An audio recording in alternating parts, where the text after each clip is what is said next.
My mother gave me a locked wooden box the night before my wedding and told me not to open it until after I married him. At the time, I thought she was being dramatic, bitter, and selfish in the way mothers sometimes become when they realize their daughters are choosing a man they never fully trusted. I thought she was trying to plant one last seed of doubt before the happiest day of my life. I thought I understood exactly what she was doing, which is probably why I missed the truth completely. She was not trying to stop the wedding. She was trying to leave me a way out of the life I was about to walk into. And if I had opened that box when my instincts first started whispering that something was wrong, I would have saved myself months of humiliation, deception, and the kind of betrayal that permanently changes the way you hear the word love. Before I tell you what was inside it, tell me where you're watching from tonight, and if you enjoy stories where the truth takes its time but lands hard, stay with me.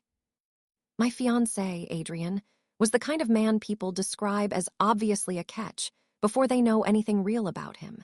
He was polished without seeming stiff, generous without looking performative, and attentive in a way that made people feel seen almost immediately. He remembered names, details, preferences, and the tiny things that make someone seem trustworthy long before they've actually earned it. He knew how to talk to older relatives, how to charm waiters without sounding condescending, and how to make ordinary plans feel thoughtful. After a few years of dating men who drifted through my life with weak follow-through and vague ambition, Adrian looked like maturity itself. He ran a boutique consulting business, advising investors on hospitality and redevelopment. He wore good suits, spoke in clean numbers, and had the kind of self-possession that made everyone assume his life was built on competence rather than performance. My mother never liked him. Not loudly, which would have been easier. She never threw scenes, never accused him of anything outrageous in front of other people, and never acted in a way that would let me dismiss her cleanly. Instead, she was measured, and that only made me more defensive. She would ask small questions after he left the room. Why did his stories about childhood shift slightly depending on who was listening? Why had I never met this sister he mentioned so often? Why did he seem to mirror people so quickly when he wanted them to relax? I answered every question with the certainty of a woman protecting her own choice. I told her he was socially intelligent. I told her not every family looked the same. I told her she was looking for flaws because she hated how quickly things had become serious. She didn't argue much. That bothered me more than if she had.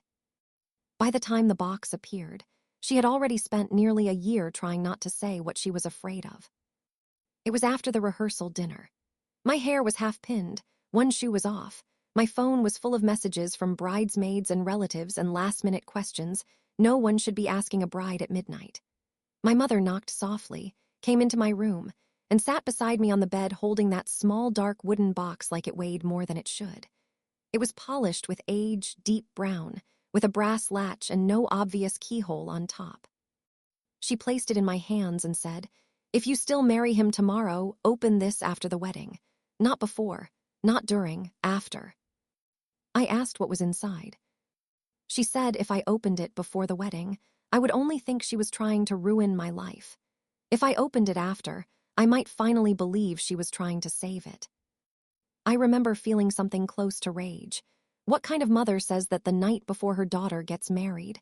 I asked if she actually had proof of something or if this was just more of her discomfort dressed up as intuition. She looked at me for a very long time and said, "I have more than intuition. I just don't have you." Then she stood up, kissed my forehead, and left the room. I did not open the box that night. I didn't shake it. I didn't inspect it.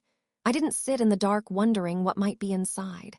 I was too angry, too insulted, and too determined not to let my mother's fear become the emotional memory attached to my wedding.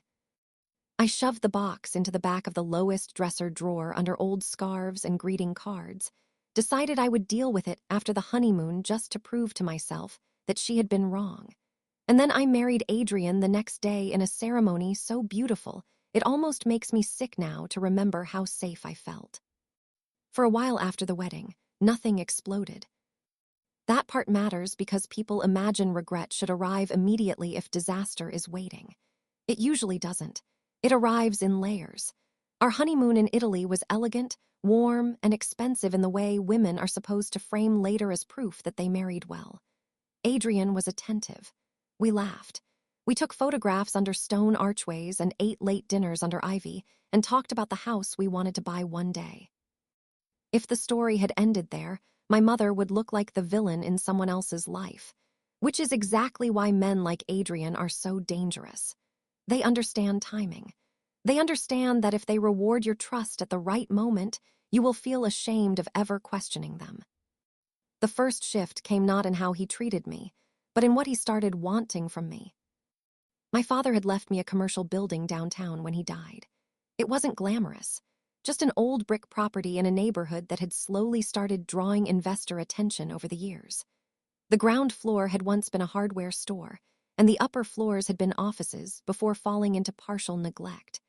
My father kept it because it was one of the few things his own father left him, and my mother always insisted it stay in my name no matter what happened in my life.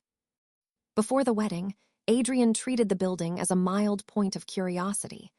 After the wedding, it became a recurring subject. At first, it sounded practical. He said the property was underused. He said the market in that area was heating up. He said married couples should think like a team, not like two people protecting separate futures. Then he got more specific. He floated the idea of a boutique event space, then a redevelopment partnership, then an LLC, then a management structure. He said the building could become the foundation of our next decade if I stopped thinking of it as a sentimental relic and started thinking of it as leverage. I told myself this was normal. He worked in that world. Of course, he saw opportunity where I saw history. Of course, marriage changes the scale of decisions. But there was something about how quickly he moved from suggestion to assumption that kept bothering me. Around the same time, two things happened that I couldn't quite place. The first was that a woman at a grocery store looked straight at Adrian while we were in line one Saturday, went visibly pale, and turned her cart around so abruptly she nearly knocked over a display. Adrian saw her too. I know he did because his whole body changed for half a second. I asked if he knew her. He said no immediately, then smiled and said maybe she thought he was someone else. The second thing was a phone call late one night from a number with no name attached, just a city code from another state. He stepped out onto the balcony to take it. When he came back inside, I asked who it was. He said one of his investors. I asked why he sounded upset. He smiled and said, "Because money is emotional for people who don't have enough of it." The answer was clean, but it left me cold. My mother kept asking one question every time we spoke after the wedding. "Did you open the box yet?" She never pushed beyond that. She didn't revisit old arguments. She didn't say, "I told you so." She just kept asking about the box. I kept saying no because I didn't want to give her the satisfaction of acting as if her dark little ritual had become relevant. Once, after I told her no again, she said quietly, "Please don't wait until you need proof of your own fear." I hung up on her. I'm not proud of that. But at the time, I still thought she was staging emotional warfare from pride, rather than protection. About 4 months into the marriage, Adrian invited me to a private dinner with two investors he wanted to bring into a redevelopment project centered on my building. He said it was exploratory and that he wanted me there because it would show a united front. That phrase alone made me uneasy. United against what? But the dinner itself was smooth. Too smooth. The investors were older, polished, wealthy in that understated way that usually signals more money than flash ever could, and Adrian spoke as if key decisions had already been made. He referred to the building as our flagship location. He said things like, "Once the transfer paperwork is finalized, and when my wife moves the property into the holding structure." He said all of this while smiling at me, touching my wrist lightly, letting the room assume I had already agreed. On the drive home, I asked why he talked as if the transfer was done. He looked irritated for the first time in a way he couldn't fully hide. Then he said, "Because you and I are supposed to want the same future, Claire. Don't make me look like I'm dragging my own wife toward wealth." That line stayed with me, because it was the first time he made my caution sound like disloyalty. A week later, I was in his home office looking for a notary receipt when I found a legal draft on his desk. It was a proposed transfer framework involving my building, a new development entity tied to him, and a management rights clause that gave me far less control than he had ever described. I'm not saying I understood every line, but I understood enough to know he had been translating the situation dishonestly every time he spoke to me. When I confronted him, he didn't apologize. He acted offended. He asked why I was going through his things. He said drafts are drafts and that I shouldn't make myself anxious by reading legal language I didn't fully understand. Then he came around behind my chair, kissed the top of my head, and said, "This is why I wanted to handle the complicated parts. You get scared before you get informed." It was so gentle, so patronizing, and so familiar that for one terrible second I almost let it work. Instead, I went upstairs after he fell asleep and took the box out of the drawer. I still didn't open it. That's the part I'm most ashamed of, and also the part I understand best now. By then, I wasn't just avoiding my mother being right. I was avoiding the possibility that if I opened it, my whole marriage might rearrange itself around whatever I found inside. Sometimes denial isn't stupidity. Sometimes it's grief waiting for a safer hour. That safer hour never comes on its own. What forced it was a woman in a navy coat outside my office building 2 weeks later. She was in her 40s, elegant in a tired sort of way, and standing near the curb as if she had almost turned back several times. She asked if I was Claire. I said yes. She looked relieved and ashamed at the same time. Then she asked whether Adrian and I were already married. Something in me stopped. I said yes. She closed her eyes briefly and muttered, "Then I'm too late again." Before I could ask what that meant, she handed me a business card with only her first name, Lydia, and a number written by hand on the back. She said, "Open whatever your mother gave you, then call me if you still need to." And she walked away. That was the moment the floor inside me cracked for real. I didn't go back to work. I drove straight to my mother's house with the box on the passenger seat. My mother opened the door before I even finished knocking. She looked at the box in my hands and didn't say, "I told you so." She just stepped aside and let me in. Inside the box were 6 things. A key taped under the lid, a letter from my mother, a thick private investigator's report, copies of public records from 2 different states, printed photographs, a flash drive, and a sealed envelope with Lydia's name on it. My hands were shaking by the time I finished my mother's letter.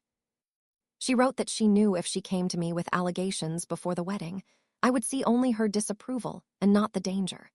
She wrote that Adrian had told too many inconsistent stories about his education, his sister, and his business history for her to ignore, so she hired someone quietly months earlier. She wrote that the box was never meant to manipulate me. It was meant to protect me in the only practical way she knew how. If I married him anyway, there would come a point where proof mattered more than persuasion, and she wanted me to have it before he could fully isolate my judgment from everyone who loved me. The report itself read like something women think only happens in documentaries about fraud. Adrian's sister, Mara, was not his sister. She was a former girlfriend and longtime business partner who had posed as his sister in at least 3 previous serious relationships because family approval created faster trust. His consulting firm existed, but mostly as a shell to give legitimacy to introductions, investment conversations, and redevelopment proposals built around assets he did not own. There were 2 previous engagements under different but legally connected business names, both involving women with inherited property or family money. Neither relationship ended in marriage. In one case, the woman transferred partial rights in a redevelopment structure before discovering funds had been moved through a partner account tied to Mara. In the other, the woman's father intervened before final signatures were completed, and Adrian disappeared with a clean narrative about incompatibility and controlling in-laws. There were hotel records, photos, public filings, and timeline overlaps showing Adrian and Mara playing siblings while coordinating background checks on prospective partners. Then I opened Lydia's envelope. Her letter said she had once been engaged to Adrian under a different version of his career story. She wrote that he became urgent about marriage only after learning she owned a commercial property through a trust her grandfather left her. She wrote that Mara had encouraged her not to listen to her own mother too, always framing older women as dramatic or threatened, when they sensed what they could not immediately prove. And then she wrote the line that made my stomach turn harder than anything else in that box. He doesn't marry women. He evaluates entry points. That was when everything changed shape. Every compliment Adrian gave me about my father's building, my independence, my vision, my ability to think long-term, all of it sounded different. I had not been loved for what I brought emotionally to the marriage. I had been assessed for what I brought into it financially. On the flash drive were copied messages and recordings gathered legally through the investigator's process, enough to establish a pattern if not always a neat confession. Mara referring to one of the previous fiancés as the Vineyard Girl. Adrian saying, "This one's more emotionally loyal than the others," which I later understood meant easier to manage through affection. A recording where he said, "The mother is the only real problem, and even she's late." Late. My mother had been late in the most devastating way a mother can be late in trying to protect her daughter. Not because she didn't care. Because I refused to hear her while I still believed his charm made me smarter than her fear.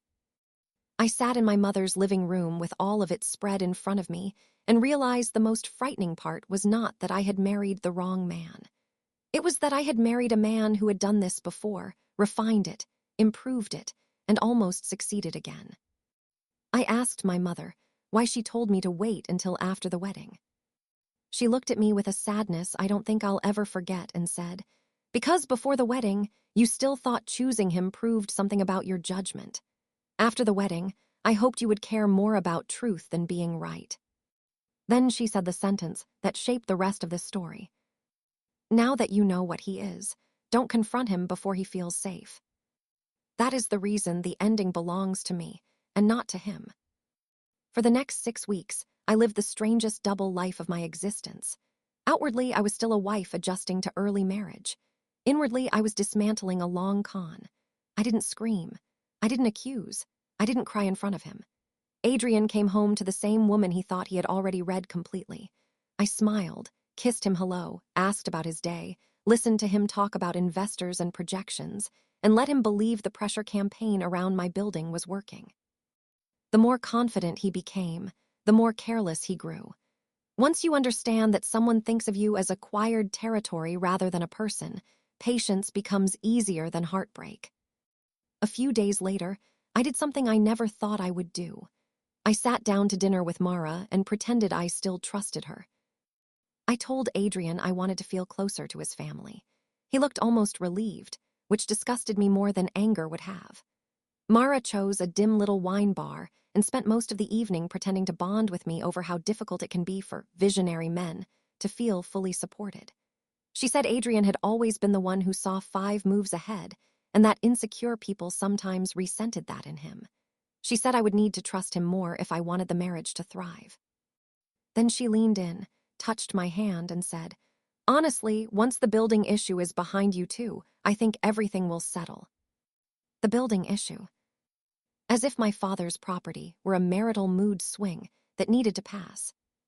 It took everything I had not to throw my wine in her face.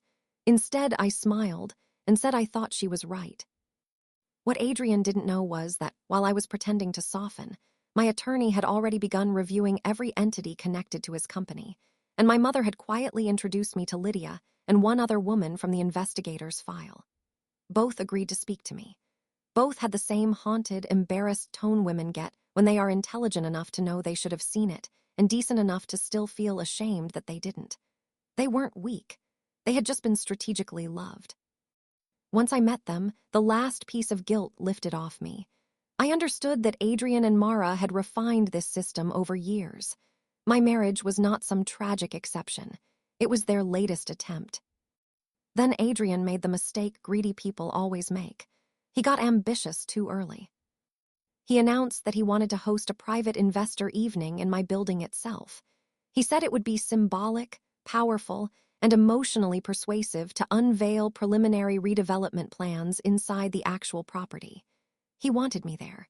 He wanted me to say a few words. He wanted us to present the transfer as not just a business move, but a marital vision. And because arrogance makes liars sloppy, he also told key investors that the property transfer would be formally executed that night. He did not yet have my signature. He simply assumed proximity to confidence would substitute for legality until paperwork caught up. I told him I loved the idea. I even helped stage the event. I chose the caterer, approved the lighting, arranged for old family photos of the building to be displayed near the entrance, and personally invited several people Adrian absolutely did not want in the same room. Lydia, the other former fiancé, my attorney, my mother, and a forensic accountant quietly working with one of the investors after my lawyer made discreet contact. I didn't tell Adrian any of this. He thought I was finally becoming the supportive wife he expected to shape me into. The night of the investor event, the building looked stunning.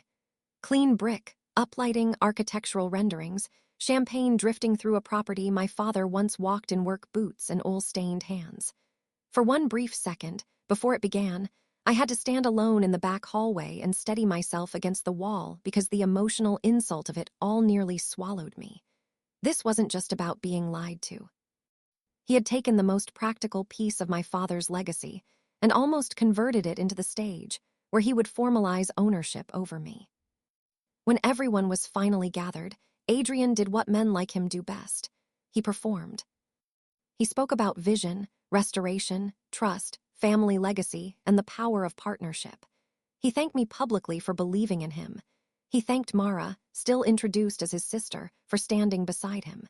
He told the room that the night marked not just a business milestone, but the beginning of something generational. Then he invited me forward and said that before we signed the final transfer documents, he wanted his wife to say a few words. I walked beside him, took the microphone, and smiled. Then I said, "Before anything gets signed tonight, there are a few people here who deserve to hear the full history of how this project came together." The room didn't understand immediately. Not yet. Adrian's smile tightened by a fraction. I kept going. I said that marriage had taught me many things quickly, but the most important was that trust should never replace verification when family, property, and other people's money are involved. A few people laughed politely. Then I thanked the investor who had brought in an independent accountant and said transparency mattered more than ambience. That was when the room changed. I asked Lydia to stand. She did. Then I turned to Mara and said, "Would you like to explain why you posed as Adrian's sister in 3 separate engagements involving women with inherited assets, or would you prefer I do it for you?" You could feel the air leave the building. Adrian said my name sharply, low and controlled, the way people do when they still think tone can rescue authority. I ignored him. I held up the investigator's report. I held up copies of public filings linking his shell companies. I handed packets to the investors nearest the front, because once paper moves through a room, denial becomes work instead of instinct. Then I said, "This building has never been transferred to Adrian or to any entity he controls. But he has already presented it to some of you as if it were secured. Tonight was supposed to make that lie look official." No one gasped. Real shock is usually quieter than television teaches people. It looked more like stillness. One investor went pale and immediately started turning pages. Another looked at Adrian, then Mara, then Lydia, doing the math of his own embarrassment in real time. My mother stood near the back wall with her hands folded, and for the first time since my wedding, I did not feel like a daughter defending a bad choice. I felt like a woman standing exactly where she needed to stand. Adrian tried to recover. He said there were misunderstandings. He said I was emotional. He said people from his past were misrepresenting complicated business relationships because they were bitter and disappointed. He almost had the rhythm back for a few seconds. Then the forensic accountant spoke. He said, very calmly, that Adrian had presented valuations and implied ownership interests he did not legally possess, and that if those representations had been used to secure funds, the problem was no longer interpersonal. It was financial fraud. That was the moment Adrian's face changed for real. Not anger, not charm, collapse. Mara tried to leave. One of the investors told her very calmly to sit back down because if she walked out then, every assumption in the room would harden permanently against her. She sat. Then I took the final folder from the podium and placed it in front of Adrian. Inside were divorce papers, a petition tied to any attempted claim on my property, and noticed that the marriage itself was being challenged on the grounds of fraudulent inducement and concealment of material facts.